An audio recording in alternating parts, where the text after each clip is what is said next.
আমি তো তাকেও ছেড়ে দিয়েছি। যাকে ছাড়া থাকতে হবে ভাবলে আমার দেহ থেকে রুহুটাই বেরিয়ে আসতো। শেষ অভিমানে মৃত্যু হবে, তবু আর কোনোদিন কথা হবে না। একটা সময় যে মানুষটার সাথে রাতের পর রাত জেগে কথা হতো, সেই মানুষটাও সুন্দর করে যত্ন সহকারে এই কলিজায় আঘাত করল। অধিকার ফুরিয়ে গিয়েছে, তাই আমাকেও অতিরিক্ত মানুষ বানিয়ে দিয়েছে। মুখে প্রকাশ করতে না পারলেও ব্যবহার দিয়ে বুঝিয়ে দিয়েছে। ভালোবেসেও কি চারদিকে তুমি বিবাহ বিচ্ছেদের দৃশ্য দেখো না? তাহলে কেমনে ভালোবাসার প্রতি আস্থা রাখো? আরে আমি তো তাকেও ছেড়ে দিয়েছি। যাকে ছাড়া থাকতে হবে ভাবলে আমার দেহ থেকে রুহুটাই বেরিয়ে আসতো।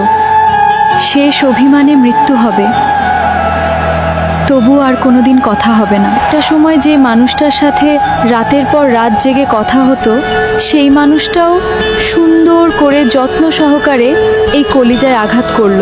অধিকার ফুরিয়ে গিয়েছে, তাই আমাকেও অতিরিক্ত মানুষ বানিয়ে দিয়েছে। মুখে প্রকাশ করতে না পারলেও ব্যবহার দিয়ে বুঝিয়ে দিয়েছে। ভালোবেসেও কি চারদিকে তুমি বিবাহ বিচ্ছেদের দৃশ্য দেখো না? তাহলে কেমনে ভালোবাসার প্রতি আস্থা রাখো?